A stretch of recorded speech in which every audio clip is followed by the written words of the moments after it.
Yeah, yeah, yeah. Good evening, everyone. It's been a while, hasn't it, Elliot? I'm sorry. Wow. It's been a while. I didn't even know your name. You funny. I You am got so jokes. sorry. It's been a while. E. Roland. Oh my goodness, Ellie, this is just fine. You know that. But the thing about it is, once you get out of the habit, so many other things just get in the way. Very You got true. this to do. You got that to do. You got this organization. I just had to stop and say, wait, hold it. How long has it been? Someone said they were being a smart A, and they said it was 3 months. Yeah, Now you somebody. know. Now you know. We've been here since the pandemic, right? Exactly. So you know it hasn't been 3 months. You know, that's okay. They just miss us a whole lot. That's what that is. And we miss them too. Do you? You so bad. You are so bad. But we have a great show today. So I want to say a big good evening to everyone and welcome to Intellectual Radio Voices of Change. I'm going to be your host this evening. And just like my name, I bet you don't know what my name is, do you? Your name is Janice. I know your name. No.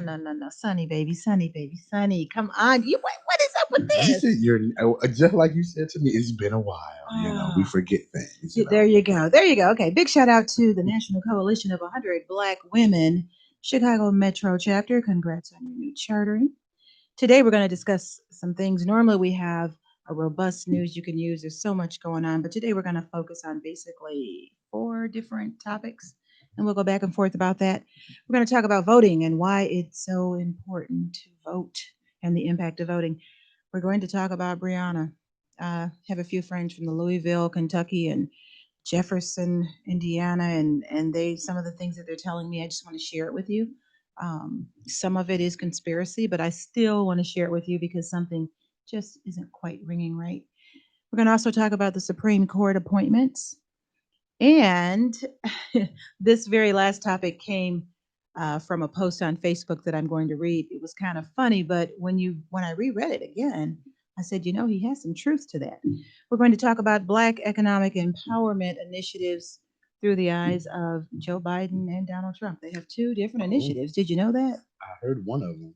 That's all I heard was one of them. Right. And that's what the comment was about. So he was jumping all over the Democrats saying, wait, you guys got to come on with it. How are you going to let him come up with the platform? Anyway, we'll get to it. He had one too. So we are going to get to it.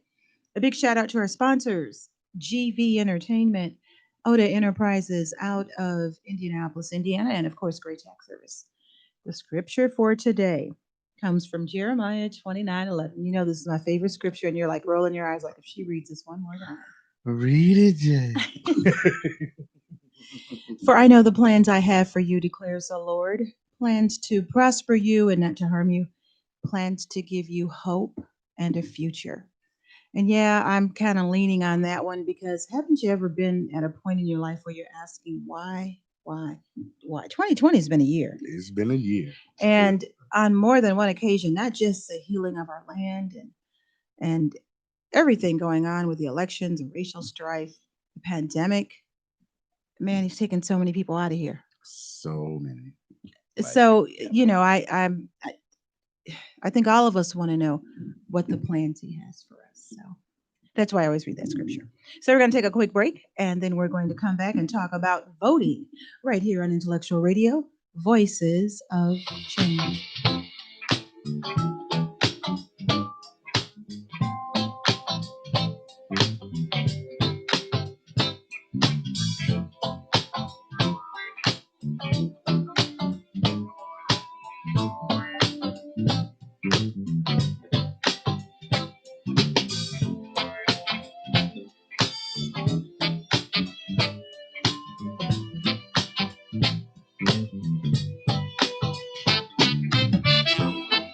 I'm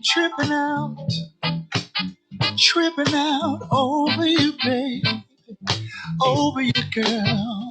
Yeah. I'm tripping out over you, baby, over you, girl. Yeah. Each day I'm not with you is like a day without sunshine. I'm hung up on you, babe.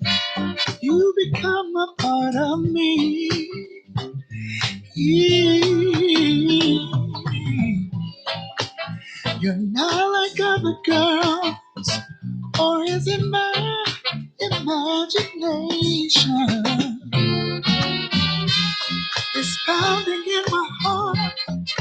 It's all because of you.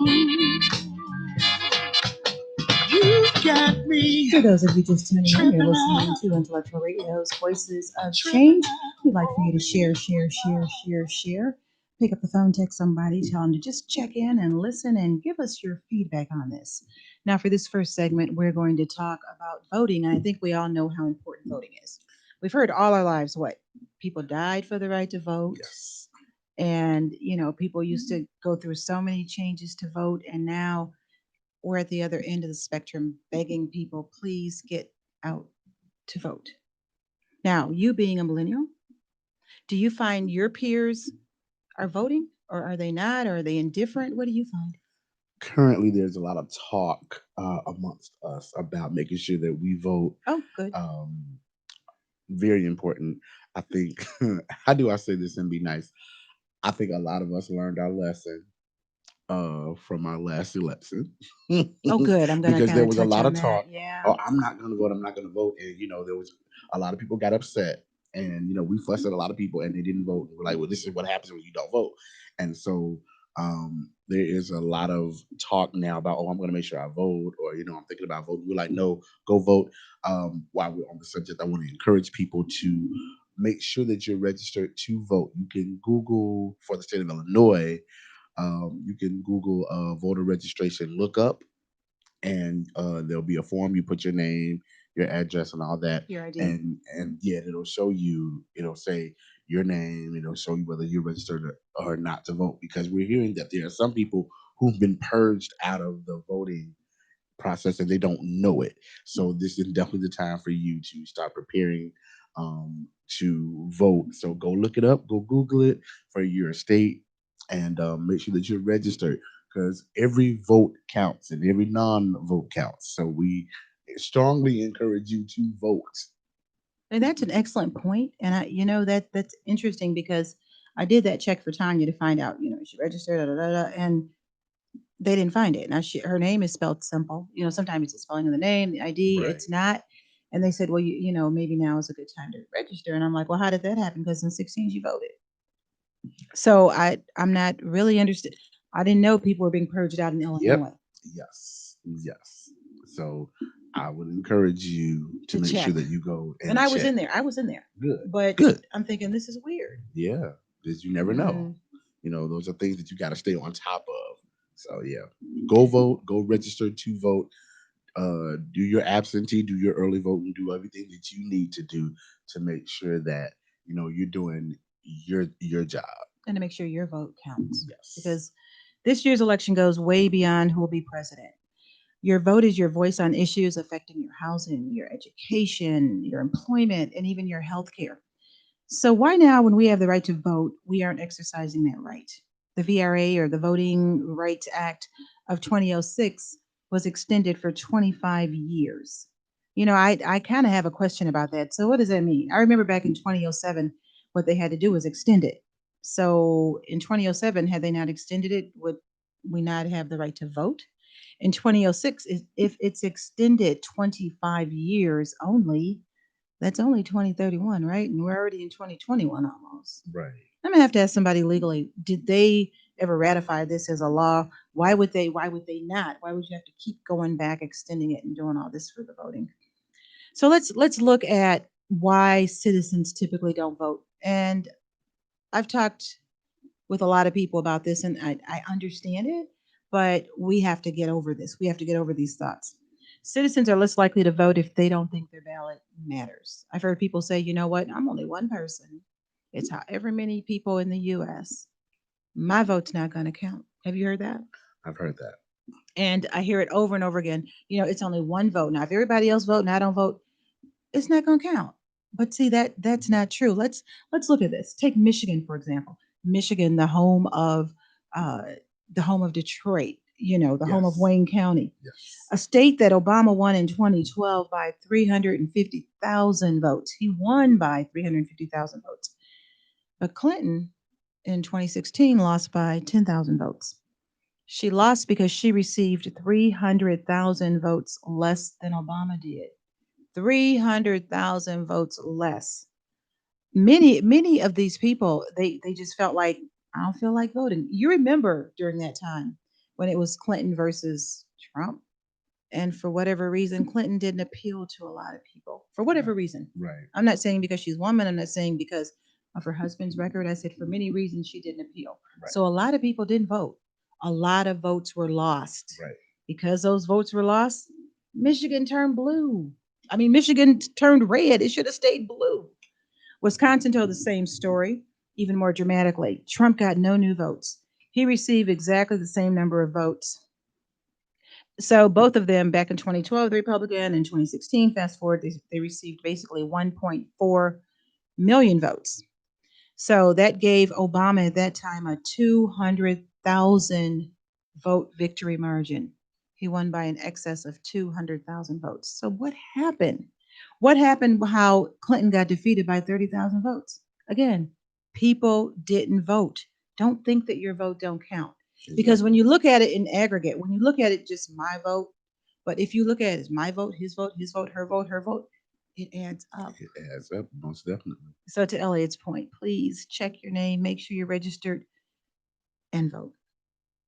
Another reason that's closely aligned with that is why some people don't vote is because they don't feel the candidates are aligned in representing their views. They feel like, and you've probably heard it with these particular two, and we're not going to even talk about these two this week, probably next week after the debate. But a lot of people say, well, this is, two evils, and I'm just picking the better one out of two. I've heard it. Have you heard That it? was the same before. With Clinton and Trump, it was Yeah. the same kind of thing. So, like, this is just me. It's a bunch of excuses because look at what happened because whomever you are or whoever they were did not vote. We ended up with someone that we deemed to be inadequate.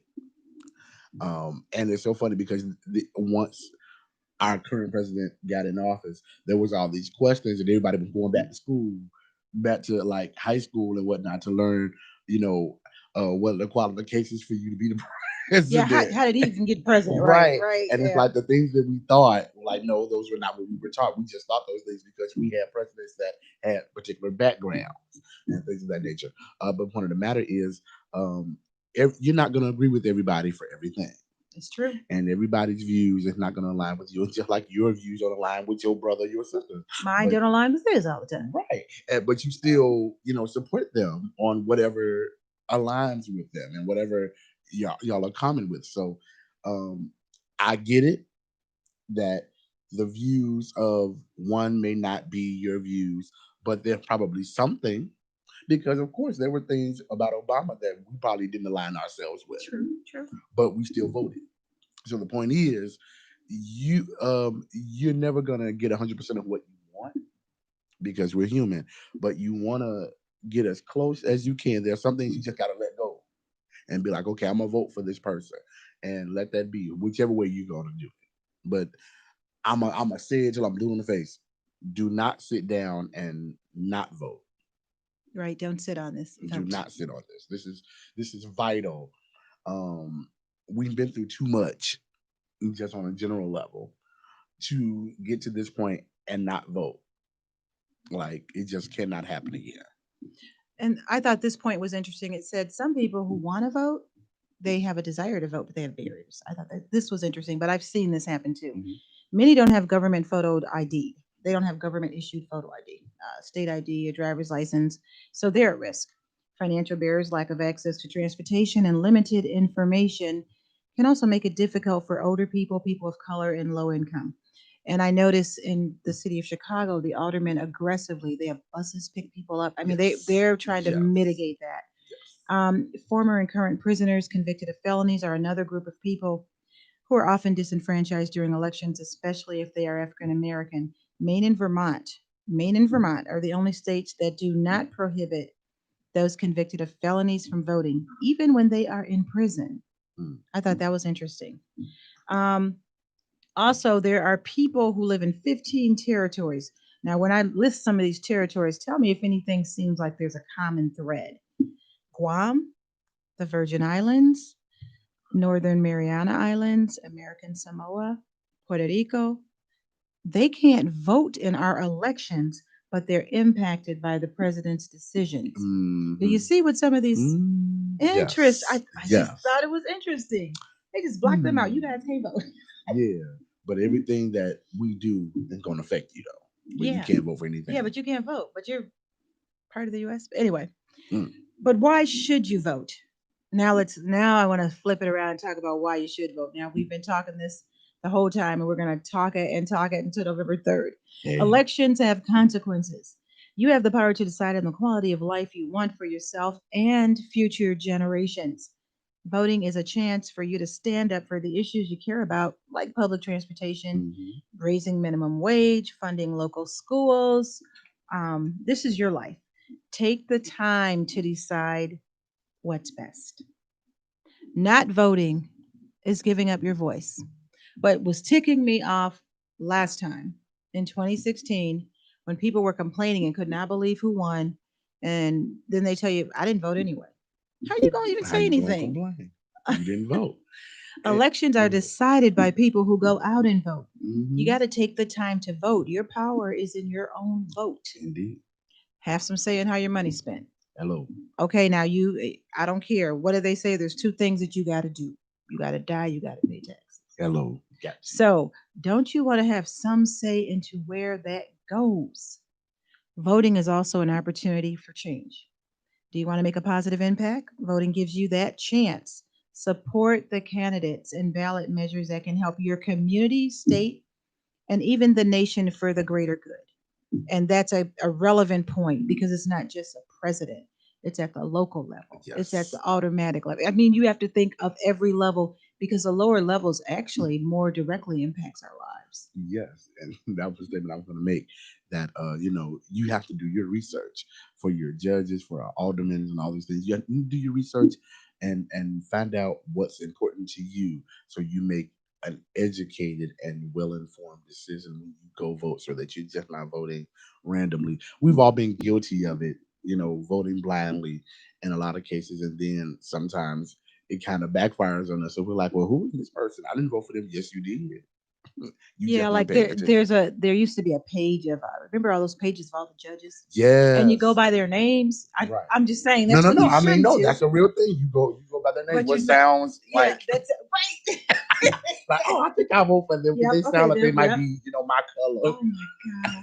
But they may be the most corrupt thing in there. We don't know because we haven't done our research. So people are researching now, which is good. Yes, you must. I would strongly encourage, do your research during this time. Pay attention to what's being said, what's not being said.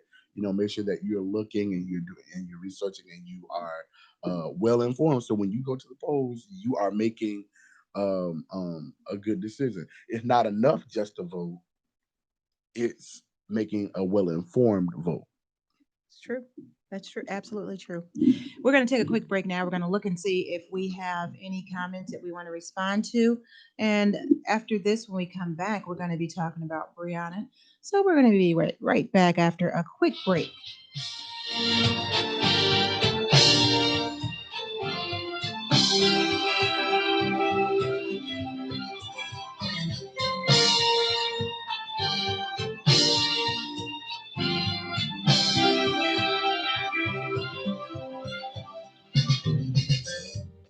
What about my love? Seems you have forgotten love. I do believe that something went wrong somewhere.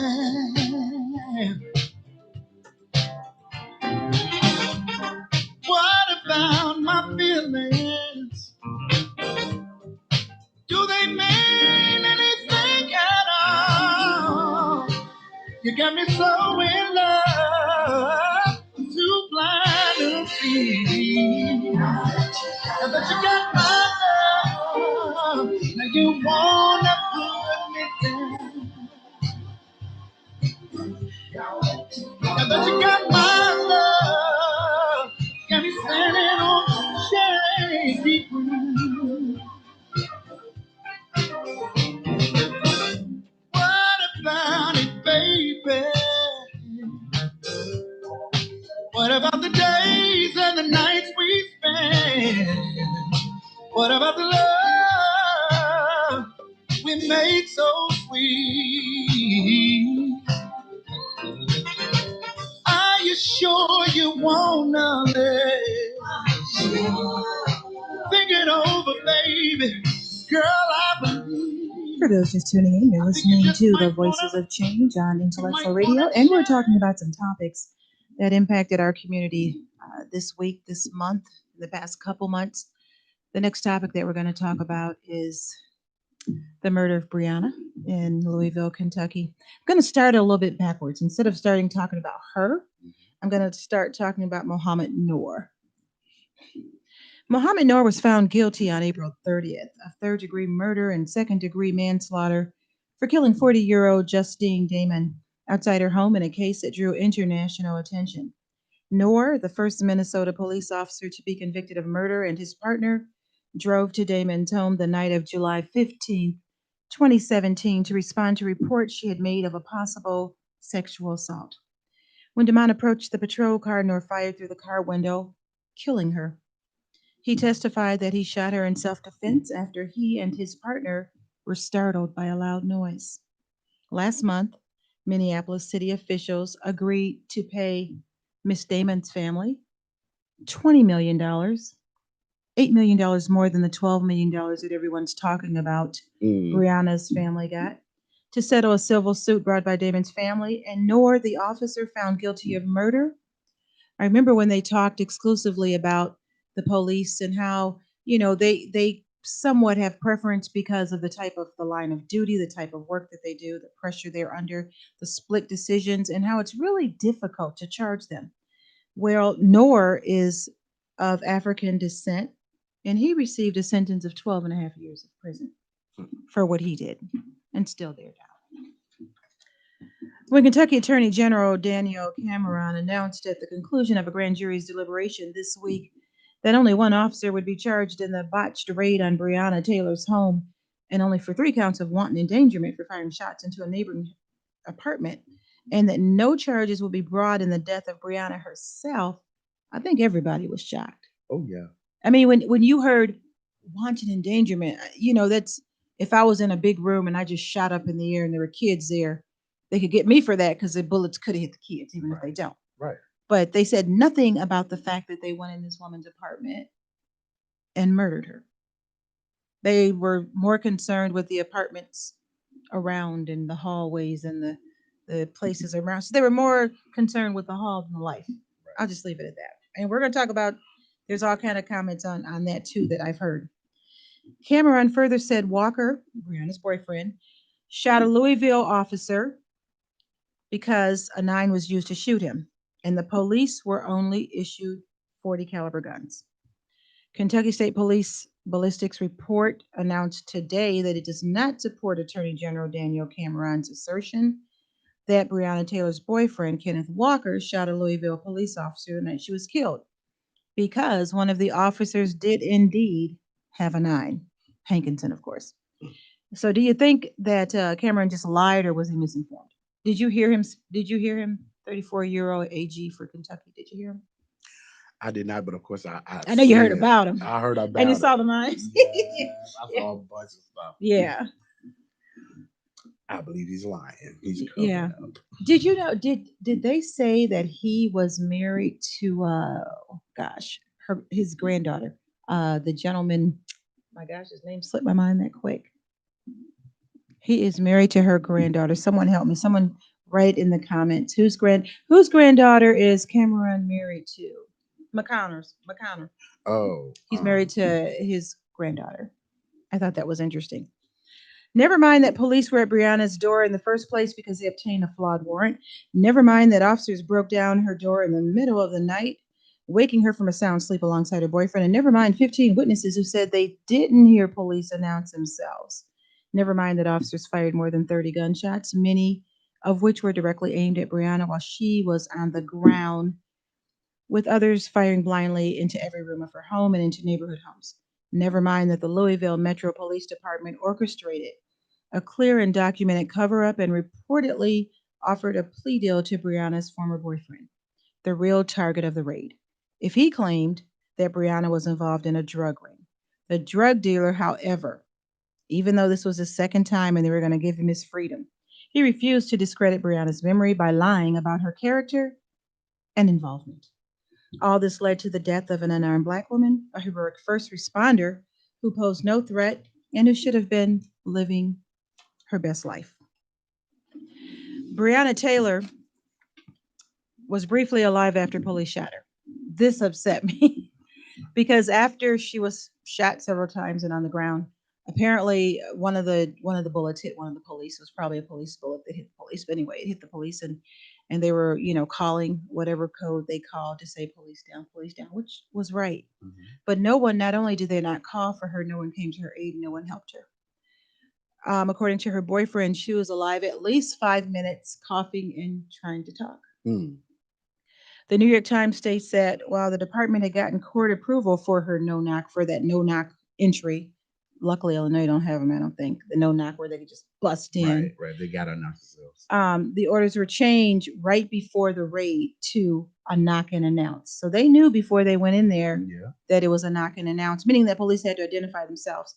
According to police accounts and one witness present at the scene, the officers knocked and announced. Now, the irony of that, there's some conflicting recounts of that because initially 15 people said no, there was no announcement. We were there, we didn't hear it, even though it was about midnight. But some of the people said they were woke and they didn't hear anyone say police, police, police. Right. But then all of a sudden, very, very recently, someone said, I did hear them announce. So they have one person who said that they did do the knock and announce in compliance. The protesters in Louisville claim that they will continue to protest until Breonna gets justice. So they said they're going to continue doing what they're doing every day.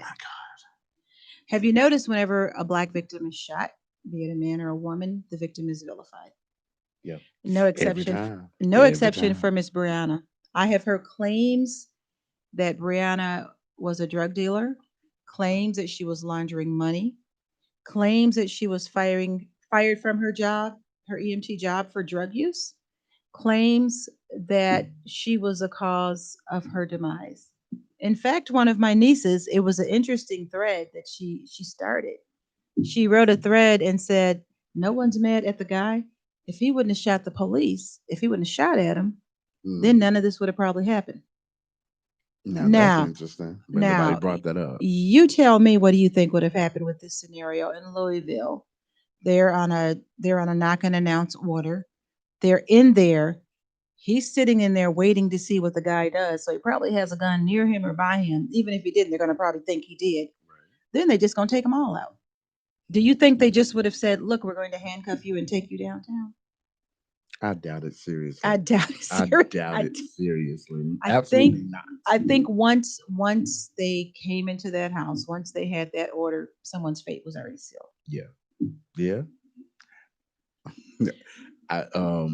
Of course, that always hits home when we talk about things of that nature. Because it was similar to Jamel's situation. Like, Jamel. Yeah, very similar. Like, they were told, "Hey, he's here." They told the police that there was a security person there and he had everything under control. Correct. Yes, correct.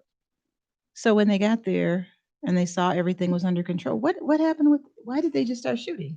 So apparently, one story that's out there is, we told him to like put your gun down because he had the guy that was shooting. He had his gun. They told him to put the gun down, and they're like, "No, he's security. He's not doing anything." Mm-hmm. And apparently, Jamel told them, "I'm security. This is the person that you want." It's like, "Put your gun down." He's like, "Well, no, this is who you're looking for. And if I get off of him, I put my gun down, he's probably gonna grab this gun and he's gonna shoot." Of course, that's what they do. And so, they're like, "No." And so they were arguing almost? Yeah, there was some, from what I'm hearing, there was some sort of brief conversation before. So, but I thought there were bystanders saying that he's security. He's the one who's security. Yeah. So, they were told that before the officer got there that security is there and already has the person apprehended. Okay. And they were told when they got there. And while this back and forth was happening, they were told that he's security. So it was out there. People know. And he knew that and he shot him anyway. So what happens is like, you shoot and you ask questions later. Wow. Unfortunately. So it's there are similarities. And so I'm like, no, they're gonna walk in and just shoot you. They just know you. Here I go. You see black people, and it's automatically gonna be something. So we just gonna shoot you. Mm. That's what it is. That's what I was saying. I was saying it's a couple police, they busting the door, even if they were in the bed. If he was sitting up in that bed, you think they just would have just, oh, come on and come with us, honey. Absolutely not. Thank No, you. They would, because they already come right. They come aggressive right. as it is when they see us, and we may not be doing anything. So I've been talking to people from Louisville, particularly lately, because I was trying to get a feel for how do they feel about what's going on. You guys are there. You're the pulse of it. One person, I talked to a sharp girl. You know, she was telling me things that are factual and directing me to different places. Mhm. I talked to a younger person. You know, young people are fun. You know, they're very. He basically said the colonizers are once again attempting to maximize profits. They are indeed capitalists. I said, what? Well, there you He go. said the colonizers. I said, I'm like, Black Panther moves for you. I'm like, okay. And then after I figured out what he was talking about, I said, well, let me do some research on this because sometimes theories have some fact. Mhm. And even though it is a theory, they're being sued for it. This is how this goes. Breonna Taylor warrant connected to Louisville gentrification plan, lawyers' theory. They're saying that the whole shooting was tied to gentrification. If you know, when they want to take over a neighborhood, now this particular neighborhood that she lived in Louisville is, from what they tell me, I've only drove through Louisville, but it's not far from downtown. It's in a prime location. Okay. So what they tell me is that what they want to do is gentrify it. So there's been a lot of police activity around there lately. And what sometimes when they're trying to gentrify it and they want to escalate it, what they'll do is if they have a lot of activity and things going on, people go, shoot, I need to leave here. It's getting bad over here. Yep. So when it gets bad, what the young guy was telling me was that, yeah, what they were trying to do was run people out. Then the colonizers was buying it for little or nothing. Then they go, after it flips over and gentrifies, sell it for a couple $100,000. You see what But we've experienced that right here. when he So said it's it, not uncommon. I'm like, Because but you notice it in our predominantly black neighborhoods, there's always a lot of stuff happening, stuff, right? and we'll leave it at stuff. There's always a lot of Yes. stuff, and you see a whole lot of police. And if there are not the right people in place to kind of monitor and be like, okay, this is, why are y'all over here? This is not happening. Because I saw it kind of trying to kick up on my block, and my block is fairly quiet. And most of the people on my block are older people. They own the houses. But that's just it. The older people, like if something started popping off where I'm at, I'm not staying. I'm just saying. But because there were so many older people on my block, they were like, "No, we're not gonna let." They handle that stuff in the house first of all. Okay. And like, when I tell people where I live, they're like, "Don't the police be over there?" No, not on my block. Now Not on the on no. surrounding blocks, they be all the I time. have never, They I have very seldom have never to come seen them down over there. No. my block because nothing happens there. But when they want things to kind of move a certain kind of way, that's what he was saying. He stuff said, "I'm happens telling like you that. what they do," and I'm like, "Okay." So there was a huge article in all these Louisville papers.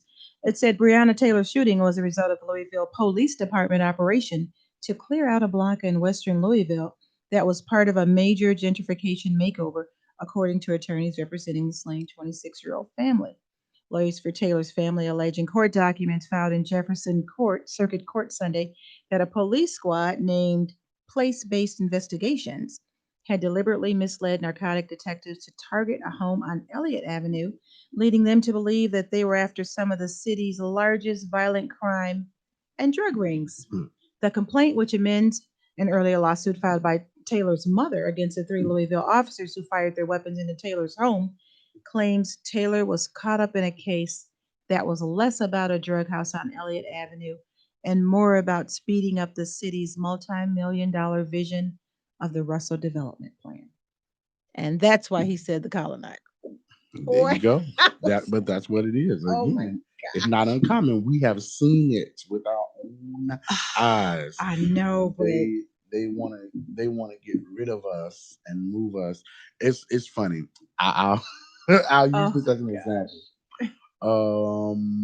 This is September, so maybe the end of August, or something like that.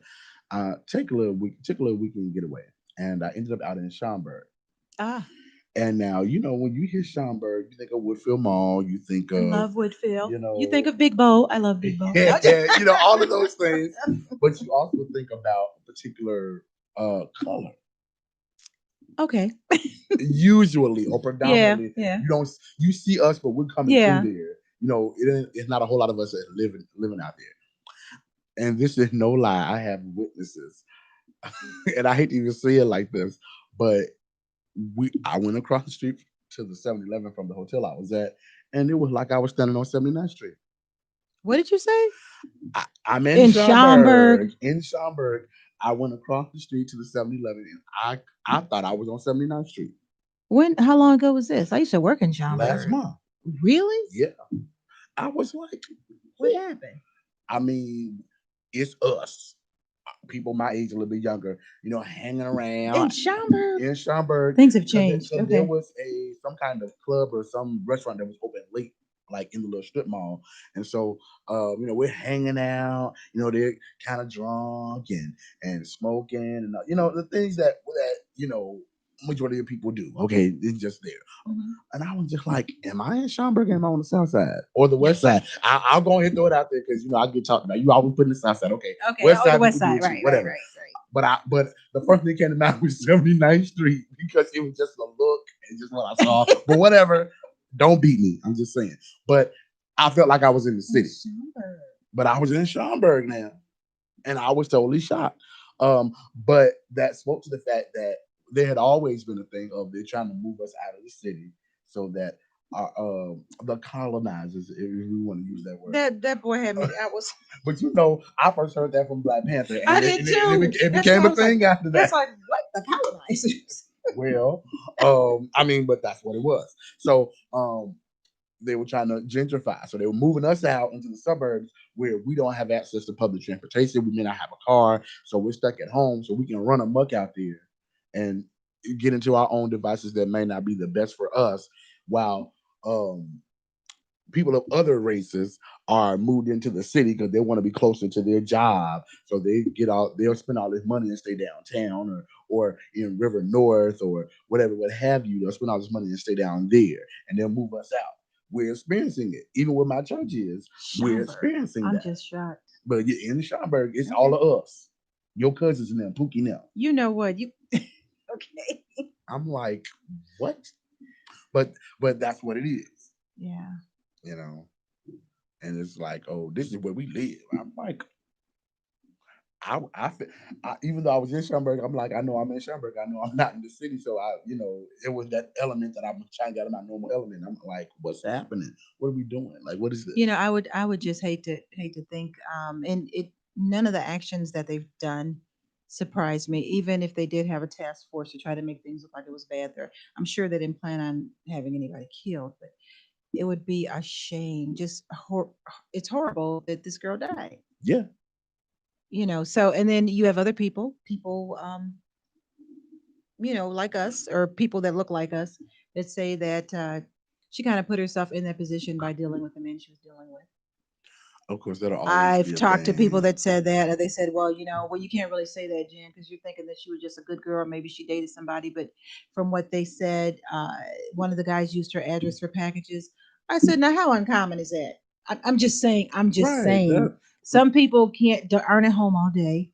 They Right. don't want to leave their packages on the porch. They say, can I use your Right. address for the That's not package? uncommon. We got And friends that do that I kind of know. stuff. So and they said, well, one of the guys used Chase Bank and they used an address from there. I said, well, for Chase Bank, seemed like he'd have to have an ID or at least a Right. Chase's. Yeah, you gotta have an Maybe he idea was to do living there. stuff like that. I don't know. I don't know who she was dealing with. I don't know what but All of that is whoever she almost was irrelevant. dating that's what I It's was. irrelevant. It's irrelevant. The fact of the matter is, an innocent person got shot, and let me go here. An innocent black person got shot by the cops. Then on Facebook, when there was a string of people saying, so some white guy says, well, her family wasn't saying that when they got the $12 million. That's a whole lot of money.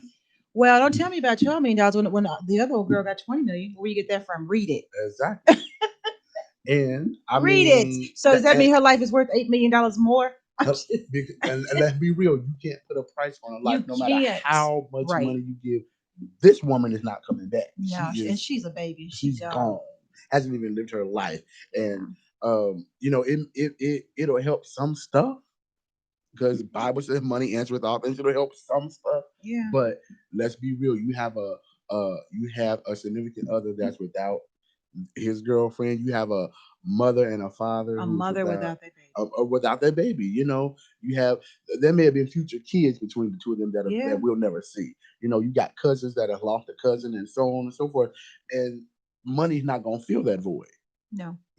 That's something to kind of help something move along, but And then I also didn't understand the disparity in how they treat cops because they were saying how difficult it is to even find them guilty. And we see that, right? yeah, Even if it is, it's like, where they make him slapped on the wrist. Well, how did he get 12 and a half years so quick? I'm just saying 12 and a half years. like that. Just like that. Because simply because Mm-hmm. because we all know, let's be real, Yeah. if it were the other side of your hand, because I'm gonna say it, Jamel's killer is still not put away. They still haven't done anything yet, He's still on the force? as far as I know. I think he's suspended. I would have to go back and look, but like nothing has been Probably done. not. Yeah. You know what I'm saying? So, but if it was one of us, we'll be done. Well, they've always. I mean, we both know that there's in many cases, in many aspects of our life, there's two worlds. We live in two. Mm-hmm. We live together, but it's two worlds. It's two sets of rules. It's two. I mean, that's a given. Yeah.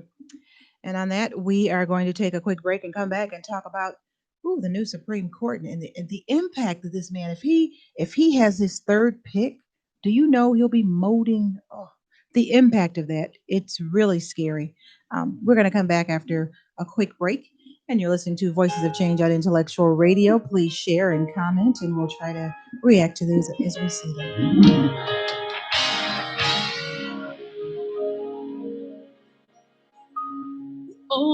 Overcome by the blood of the Lamb and by the word of our testimony. You told me to be strong, never giving in. You promised you'd always be with me. We overcome by the blood of the Lamb and by the word of our testimony. Told me to be strong. Never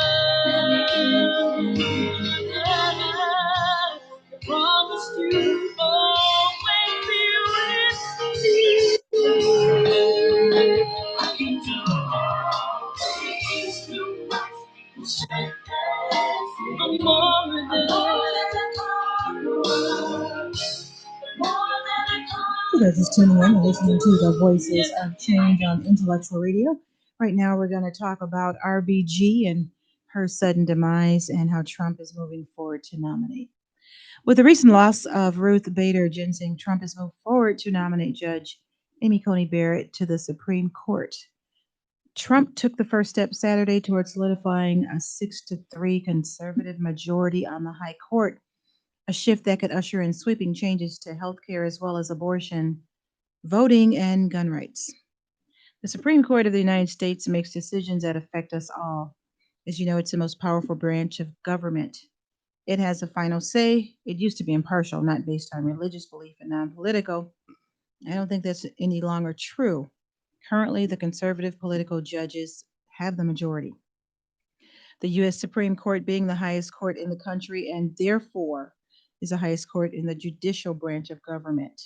The government is divided into three branches. I know you learned this in sixth grade. Come on, teach which it. includes the judicial, Mm-hmm. the Supreme Court, and lower courts. Teach us. This is why you vote, people. And the branches of the executive and legislative. The executive, as you know, is Trump, and the legislative is the Senate and the House of Representatives. Yes.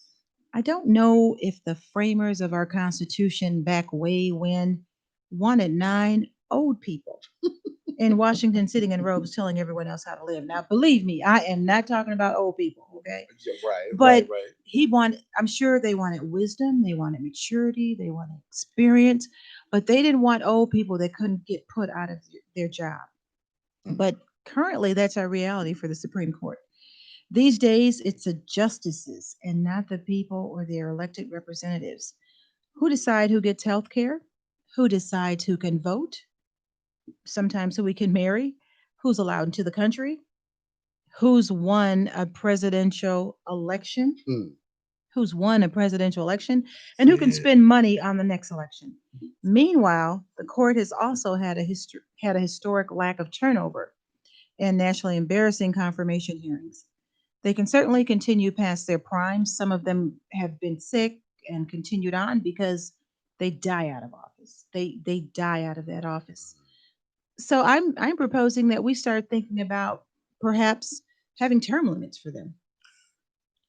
Yeah. I want to backtrack quickly, then I'm gonna come back to Go that. ahead.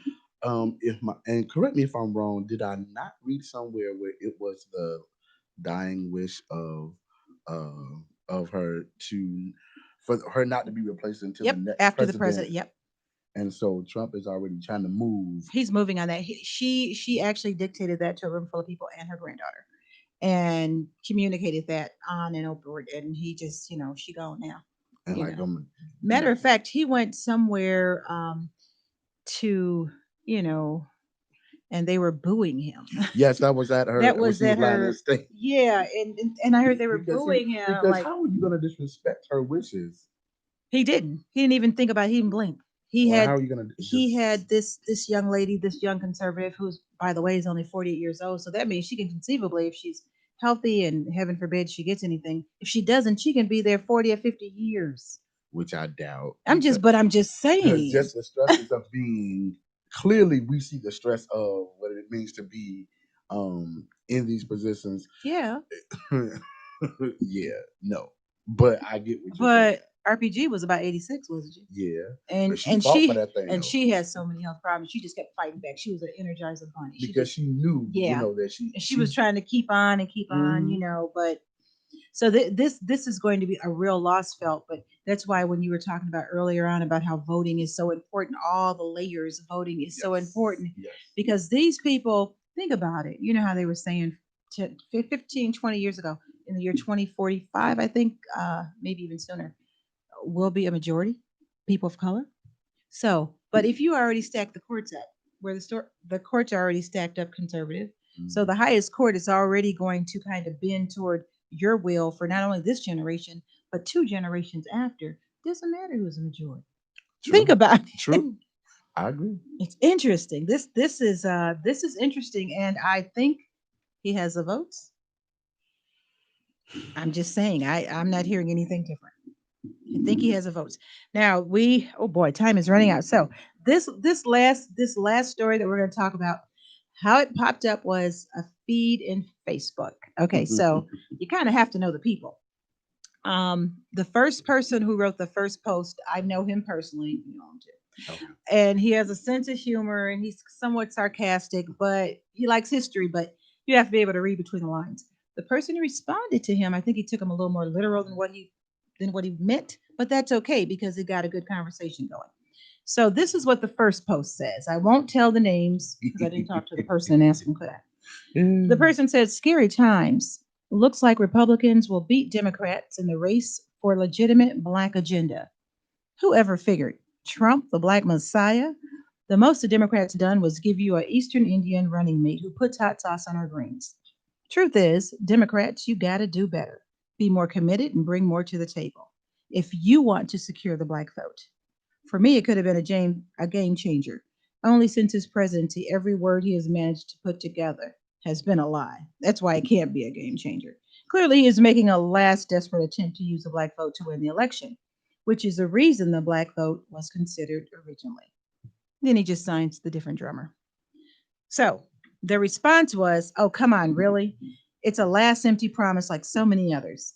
He's had 4 years. In those years, he called our athletes thugs, a-hoes, sons of bees, everything except the N-word. And Amorosa said she heard him say that. Hmm.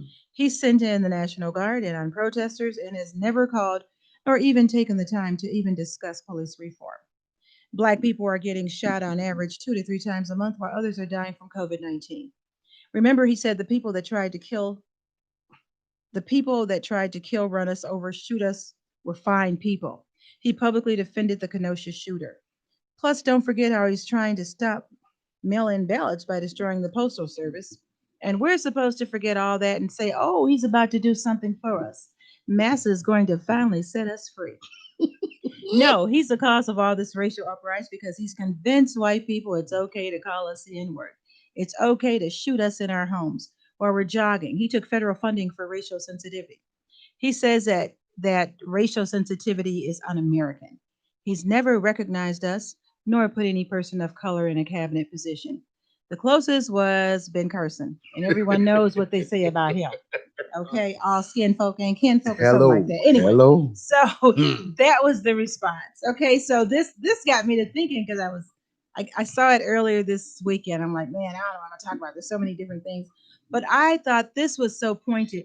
The first one, oh gosh, really didn't want to bring. Oh, good, we didn't have time. Okay, so the first one talked about the Democrats have to come on with it. They just can't accept. They just can't expect to get our vote, and then after everything is over, we don't hold them to it. We have to hold them to it. I agree with that. The thing about the Eastern Indian, that was a little below the belt, particularly with her being my soror. That person plays below the belt. That person plays below the belt. But would somebody please give me definitive proof? And please don't tell me because of her father being Jamaican. Anybody who's been to Jamaica know that there's Indians in Jamaica from India.